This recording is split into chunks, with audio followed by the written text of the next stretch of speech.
Hello students, today we are going to discuss our next topic in chapter number 25, Reduction and Collection of Text at Source, part 4. In earlier 3 videos, we have discussed different topics, different sections under different points. उन सभी points में हमने देखा जैसा कि यहाँ table chart आपको available है, सेक्शन 192 सैलरी से हमारे पास ये अवेलेबल थे। ये सभी हमने sections 192, 192A, 193, 4, 4A, 94B, double B से लेकर ये हमारे जितने भी चार्ट्स अवेलेबल हैं, हमने ये सभी डिडक्शंस पढ़ी पिछली 3 वीडियोस में। किस पर्टिकुलर डिडक्शन के अंडर कौन सा सेक्शन आपका अप्लाई होगा और किस सेक्शन के अंडर कितने % रेट से आपका जो TDS होगा, वो सभी आपको पर्टिकुलरली डिटेल में पहली 3 वीडियोस में बताया गया। अभी हम इसका प्रैक्टिकल पार्ट, इलस्ट्रेशन पार्ट को हम लेकर चलेंगे। देखिए 1 बाय 1 इलस्ट्रेशन नंबर 4, जिसमें आपसे कह रहे हैं a certain the amount of tax deducted at source from the following incomes and receiveds during the financial year. देखिए जिसमें सबसे पहले आपसे कह रहे हैं लॉटरी विनिंग्स, 1 लाख की आपकी लॉटरी विनिंग्स हैं to mister X resident in India, जिसके ऊपर TDS रहेगा आपका 30% से 1 लाख का 30%, 30,000। Then winnings from horse race 50,000 payable to mister Y non resident in India. Solution आप साथ साथ देख रहे हैं, जैसे नीचे आपको सॉल्यूशन दिया गया है। तो हॉर्स रेस के ऊपर आपका 30% की रेट से 50,000 का 30% जो है 15,000, और उसके बाद 4% आपका उस पर एजुकेशन सेस लगाया जाएगा 600 रुपये, तो 15,600 रुपये आपका टोटल लग जाएगा TDS। Point number 3, interest on securities listed payable to mister Z resident in India, 20,000 आपका अमाउंट है इसमें। तो 20,000 का 10% रहता है आपका, जैसा कि एज पर सेक्शन अवेलेबल 20,000 का 10% it's 2,000। Then point number 4, dividend payable by domestic company to B a resident in India, it's 40,000। Domestic company है तो आपका जो डिविडेंड है वो रहता है आपका exempt. Then point number 5, interest on unlisted debentures of Y limited payable to T a resident in India 10,000 rupees. इसका आपका रेट जो लगेगा दैट इज 10%, जो कि हमने अंडर डिफरेंट सेक्शंस पढ़ा, उसका यहाँ प्रैक्टिकल एप्लीकेशन जो है आप देख रहे हैं। तो ये आपका 10,000 का 10%, it will be 1,000। Now come to illustration number 5, जिसमें आपसे कह रहे हैं a limited domestic company has taken a building on lease, एक लिमिटेड कंपनी ने बिल्डिंग लीज पर ली है। It has sub lease the building along with furniture to be limited and will receive the following amounts as consideration for the sublease during the financial year 2021, जिसमें आपको rent कह रहे हैं। देखिए रेंट का जो फिगर है दैट इज 4,80,000, फर्नीचर के हायर चार्जेस आपके 40,000 है। तो आपको यहाँ निकालना TDS अंडर सेक्शन 194I, क्योंकि रेंट के ऊपर जो आपका अप्लाई होता है दैट इज 194I। देखिए यहाँ से आपका रेंट है 4,80,000 और फर्नीचर के हायर चार्जेस हैं 40,000, तो 4,80,000 और 40,000 ये हो गए आपके 5,20,000, जिसके ऊपर आपको, या अगर ध्यान दें आप टेबल में देखें तो इट इज़ 10% की रेट से आपका लगेगा। ये 5,20,000 का 10% it will be 52,000। This is your tax to be deducted at source. Now see the illustration number 6, जिसमें आपसे कह रहे हैं आपको निकालना है TDS if the resident is an individual and resident in India. आपको 1 बाय 1 जो फिगर्स दी हैं अवेलेबल हैं। First point, income from interest on securities, जो आपकी इनकम इंटरेस्ट ऑन सिक्योरिटीज से वो आपकी 6,000 के ऊपर 7.5% की रेट से आप लगाएंगे, तो ये रहेगा आपका 450 रुपये। Then payment regarding lottery winnings, ये आपका 500 रुपये, और अगर आपका अमाउंट नॉट मोर देन 10,000 हो तो इसके ऊपर आपका TDS नहीं होता, तो आप इसे छोड़ देंगे। Then point number 3, dividends from domestic company will be exempt, तो वैल्यू नील आ जाएगी। Then 4th point, winnings from horse race 40,000, जो आपका हॉर्स रेस है, हॉर्स रेस के केस में आपका जो अमाउंट है इट इज 20,000, 20,000 का 30% it will be 6,000। Then winnings from another horse race, another horse race में जो आपको ये अमाउंट दे रहे हैं दैट अमाउंट इज 2000, तो ये 10,000 से ज़्यादा नहीं है, तो इसकी वैल्यू भी आपकी नील रहेगी। Commission to lottery agents it is 25,000, जिसका 5% आप लेंगे तो 1250 रुपये। देन इंश्योरेंस कमीशन है आपका 34,000, तो इसका भी आपका जो रेट रहेगा दैट विल बी 5%, तो ये आ जाएगा 1700 रुपये। तो these are the calculations regarding the different sections under different sections for different points. Now coming to next illustration number 7, जिसमें आप देख रहे हैं, आपसे कह रहे हैं कि आपका amount of tax to be deducted at source आपको निकालना है। If the payee fails to furnish his PAN to the payer, अगर पेई जो है अपना पैन नंबर देना भूल जाए, let out building to a company in respect of which rent is payable ₹3 lakh during the financial year, he won 1 lakh in lottery. देखिए rent के ऊपर आपका है 20%, तो आपका 20% की रेट से जो रहेगा यहाँ पर 3 लाख का 20%, इट विल बी 60,000। यहाँ कह रहे हैं when payee fails to furnish his PAN to the payer, the tax shall be deducted at the prescribed rate in the account or finance act of the relevant year, that is 20%, whichever is higher. तो 20% से लगेगा यहाँ बजाय कि 10% के, otherwise ये 10% से लग रहा था जैसा आपने क्वेश्चन नंबर 5 में देखा, लेकिन यहाँ 20% से लगेगा। तो 3 लाख का 20% it will B 60,000। Lottery winning 1 lakh थी, तो उसका 30% आपका लगेगा, that will be 30,000। See the question number 8, from the following information determine the income tax payable by the employees for the assessment year 2021 के लिए आपको निकालना है। इसमें आपसे कह रहे हैं एम्प्लॉय ABCD हैं जिनकी नेट सैलरी आपको अवेलेबल है 2,10,000, 6,65,000, 10 लाख और 20,50,000। इनका RPF में कंट्रीब्यूशन दिया है। कह रहे हैं कि अगर SSC जो है एम्प्लॉयज़ जो है फर्निश करते हैं अपने पैन टू द एम्प्लॉयर, और अगर जो एम्प्लॉई अपना पैन फर्निश नहीं कर पाता इन दैट केस, तो यहाँ से देखिए कंपटीशन ऑफ टोटल इनकम, पहले आप इनकी टोटल इनकम निकालेंगे। टोटल इनकम जो आपकी इनकी नेट सैलरी है जो कि है 2,10,000, 6,65,000, 10 लाख और 20,50,000। इसके बाद कंट्रीब्यूशन टू RPF है, तो ये आपका 80C के अंडर डिडक्शन होगी, लेस हो जाएगी। 45,000 A के केस में, 50,000 B के केस में, C के केस में 1,40,000 और D के केस में 1,50,000।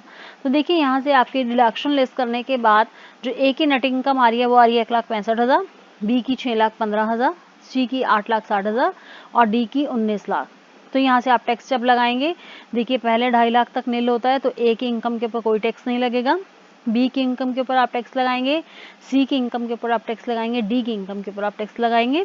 देखिए टैक्स की रेट्स वही 2.5 लाख तक नील, अगले 2.5 लाख तक 5% से, और नेक्स्ट बैलेंस के ऊपर 5 लाख के ऊपर 20% से, और बचे हुए बैलेंस के ऊपर 30% से। तो देखिए यहाँ पर A का बैलेंस नील चल रहा है, B के केस में 35,500 और 4% इसका एजुकेशन सेस, तो टैक्स पेबल आया 36,920। ऐसे ही C के केस में 84,500 और 4% एजुकेशन सेस आया 3380, तो बैलेंस हुआ 87,880। और D के केस में 3,82,500 और उसमें 4% एजुकेशन सेस ऐड हुआ 15,300, तो टोटल आया 3,97,800। ये तो था जब जो है एम्प्लॉय एम्प्लॉयर को पैन नंबर देता है।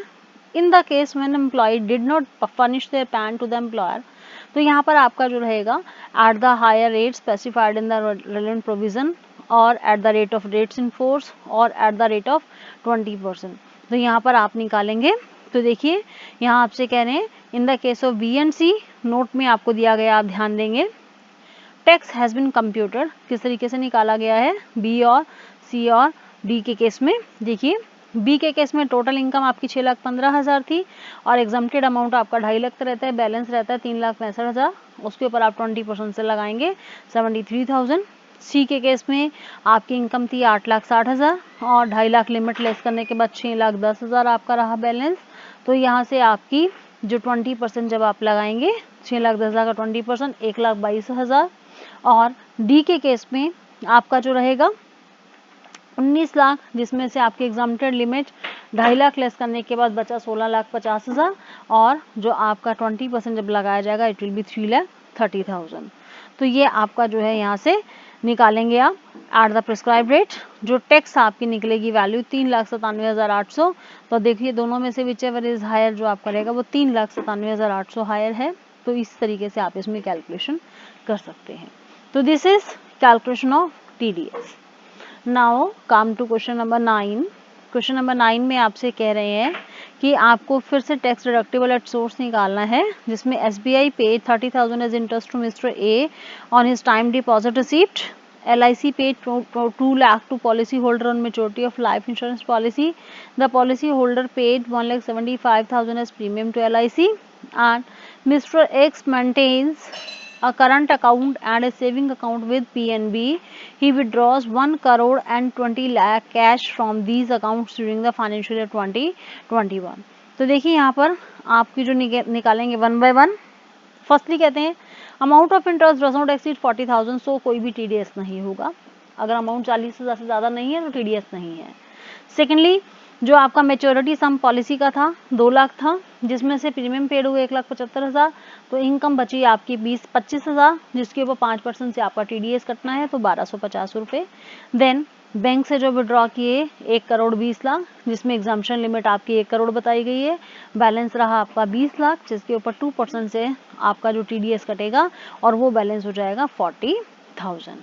तो this is the illustration regarding the TDS deduction of tax at source.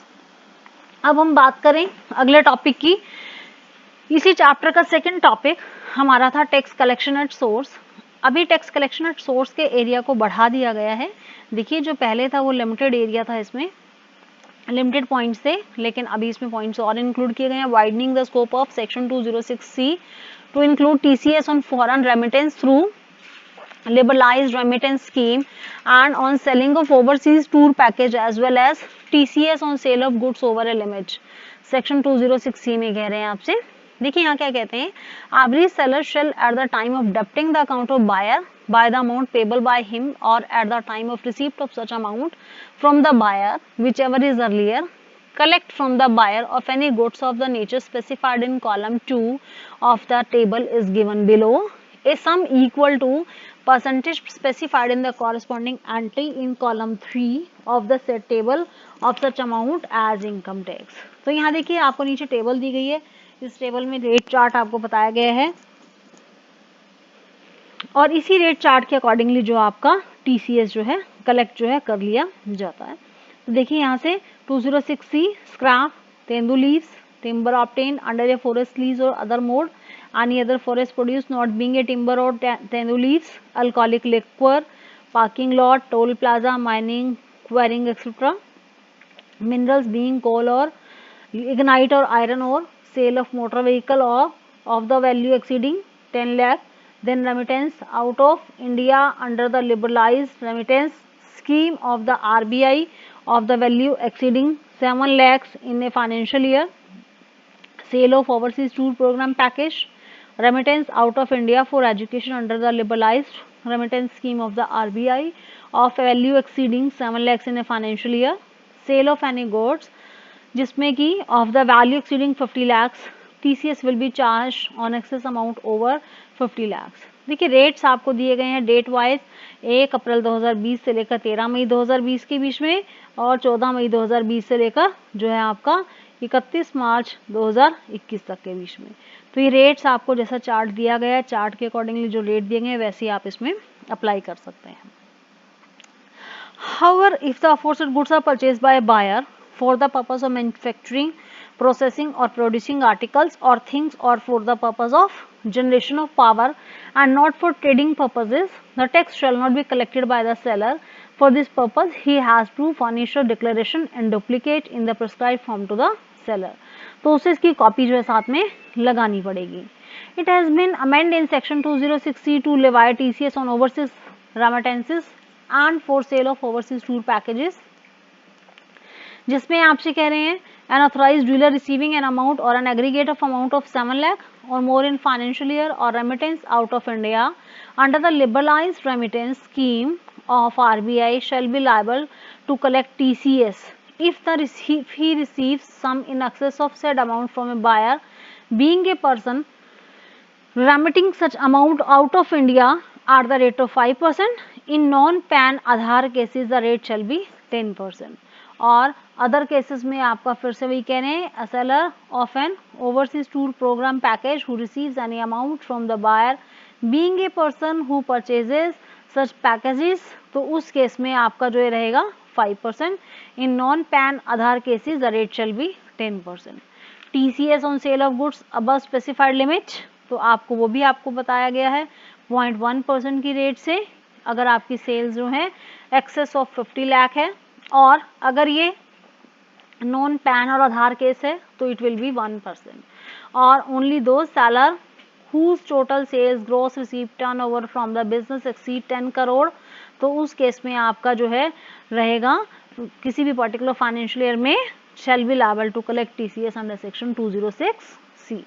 तो यहाँ पर पॉइंट नंबर बी में आपसे कह रहे हैं every person who grants A lease और लाइसेंस और ट्रांसफर्स एनी राइट और interest either in whole or in part in any parking lot or toll plaza, mine or quarry etc, तो उस केस में आपकी जो रेट ऑफ TDS रहेंगी, rate of tax रहेंगी, पार्किंग लोट के केस में 2% और 1.5%, toll plaza 2% 1.5%, mining and quarrying के केस में भी फिर से वही 2% एंड 1.5%। इसके बाद आपसे कह रहे हैं ड्यूटीज ऑफ टैक्स कलेक्टर, जो टैक्स कलेक्टर की ड्यूटी है वो क्या है, the amount so collected by the seller etcetera shall be paid to the credit of central government. कैसे पे किया जाएगा, अगर tax is collected by office of the by an office of the government, tax is paid without production of income tax challan on the same day, और अगर tax जो आपका with चालान है with in 7 days from the end of the month in which collection is made. और other collectors के case में जो amount है आपका it will be with in 7 days, 7 दिन के अंदर अंदर जो इसको सबमिट कराना होगा। ही will deliver or cause to be delivered quarterly statements in form number 27 EQ to the Director General of Income Tax or the person authorized by him within the prescribed time, जो कि आपका रहेगा 15 जुलाई, 15 अक्टूबर, 15 जनवरी, 15 मई। He can also deliver a correction statement for any mistake in form number 27 EQ, तो वो भी वो mention कर सकता है। यहाँ पर कह रहे हैं due date for furnishing the quarterly statement of tax collection is as under, क्या रहेगी, क्वार्टर जो एंडिंग है 30 जून, तो ड्यू डेट है 31 जुलाई और रिसीव डेट है 15 अगस्त। और अगर ये 30 सितंबर है क्वार्टरिंग एंडिंग आपकी, तो आपकी ड्यू डेट रहेगी 31 अक्टूबर, और जो आपका रहेगा रिवाइज डेट जो है आपकी दैट विल बी 15 नवंबर। उसके बाद 31 दिसंबर का 31 जनवरी और 15 फरवरी, 31 मार्च का 31 मई और 15 जून। Then credit for tax collected, जो टैक्स कलेक्ट किया जाएगा उसका क्रेडिट जो है वो दे दिया जाएगा। Consequences of failure to collect और टू पे द टैक्स, तो उस केस में इंटरेस्ट चार्ज किया जाएगा, और जो इंटरेस्ट है वो आपका 1% की रेट से पर मंथ के हिसाब से चार्ज होगा। और इसके अलावा जो है आपको जो है इम्प्रिजनमेंट भी हो सकती है, आपको पेनलाइज भी किया जा सकता है 3 मंथ्स से लेकर 7 ईयर्स तक के लिए। यहाँ पर requirement to furnish permanent account number 206CC में कह रहे हैं कि यहाँ नॉर्मली हर पर्सन को जो है पैन नंबर जो है वो कलेक्टर ऑफ टैक्स को देना पड़ता है, तो देना भी पड़ेगा और देना भी चाहिए if he fails to do so. और अगर वो नहीं दे सकता तो यहाँ पर tax shall be collected at the higher of the following rates, twice the rate specified above और 5%, तो ये भी चेवर इज हायर जो वो अप्लाई यहाँ पर हो जाएगा। नाउ इलस्ट्रेशन नंबर 10 में आपसे कह रहे हैं, देखिए इसी टॉपिक के अंदर आपको 1-2 इलस्ट्रेशन दी गई हैं। नरेश की gross income under salary head है 8,50,000, वो RPF में कंट्रीब्यूट करते हैं 40,000 और प्रीमियम पे करते हैं 10,000 का। तो यहाँ से आपसे कह रहे हैं कि he has loss under head income from house property on account of interest payment in relation to self occupied house 25,000। Compute the tax to be deducted at source during the financial year 2021 if he does not opt a new tax regime। अगर वो नई tax regime को apply नहीं करते हैं, उसे opt नहीं करते हैं, तो यहाँ पर सीधा जो उनकी सैलरी इनकम है उसमें कोई लॉस नहीं अलाउ किया जाएगा, कोई डिडक्शन नहीं अलाउ की जाएगी, तो वो आपकी जितनी भी सैलरी इनकम होगी उसी को टोटल इनकम मान के उसके ऊपर टैक्स लगा दिया जाएगा। तो देखिए 8.5 लाख आपकी जो है टोटल इनकम है। अब आप इसके ऊपर टैक्स जब लगाएंगे तो इसकी रेट्स आपको दी गई हैं, चैप्टर के शुरू में दिया गया है, 2-3 पेज छोड़कर अगर आप देखेंगे तो वहाँ रेट्स आपको अवेलेबल हैं कि अगर एक एसएससी जो है न्यू टैक्स रिजिम को फॉलो करता है तो देखिए 2.5 लाख तक नील है, 2.5 लाख तक 5% है 12,500, अगले 2.5 लाख के ऊपर 10% से है 25,000, और बचे हुए बैलेंस के ऊपर जैसे 1 लाख यहाँ बच रहा है बैलेंस तो उसके ऊपर 15% है 15,000। तो ये आपका जब आप टोटल करते हैं 52,500, सरचार्ज है नहीं, और एजुकेशन सेस आपका 4% से 2100 रुपये लगाएंगे तो जो आपका टोटल डिडक्टिबल टैक्स आ जाएगा it will B 54,600। This is annual figure. अगर इसे मंथली आप निकालना चाहते हैं तो 12 से आप इसे डिवाइड कर दीजिए और आपकी फिगर आ जाएगी 4,550 रुपये। This is TDS monthly. ऐसे ही एग्जाम्पल नंबर 11 में देखेंगे, मिस्टर विकास जो कि एम्प्लॉय है इंदौर में कंपनी में, अपनी इनकम के आपको पर्टिकुलर दे रहे हैं जिसमें सैलरी 8 लाख, DA आपका 3 लाख, बोनस 1 लाख, कमीशन 70,000। देखिए सारी फिगर्स को जोड़े दें तो 12,70,000। लाइफ इंश्योरेंस प्रीमियम उन्होंने दिया 10,000 का, उसका यहाँ कोई पार्ट नहीं होगा आपका तो उसे छोड़ देंगे आप, डिडक्शन है नहीं, तो इनकम फ्रॉम सैलरी होगी 12,70,000। तो 12,70,000 के ऊपर जब आप टैक्स लगाएंगे, पहले 2.5 लाख तक नेल, अगले 2.5 लाख तक 5% से 12,500, अगले 2.5 लाख से 10% से 25,000, और अगले 2.5 लाख के ऊपर 15% से 37,500, और बचे हुए 2,70,000 के ऊपर बचा हुआ जो आपका अमाउंट है उसके ऊपर 20% से 54,000। तो देखिए टोटल आपका ये आया 1,29,000, जिसमें अगर आप एजुकेशन सेस लगाएंगे 4% की रेट से 5,160, तो TDS जो आपका निकल के आया it will B 1,34,160। This is your annual figure. अगर आप इसे 12 से डिवाइड कर देते हैं तो मंथली फिगर आपकी आ जाएगी 11,180 रुपये। तो मंथली आपका जो टैक्स पेबल जो आप निकाल सकते हैं। These are the illustrations, and thanks for watching the video. For any doubts and queries you can WhatsApp and give the message. Thank you.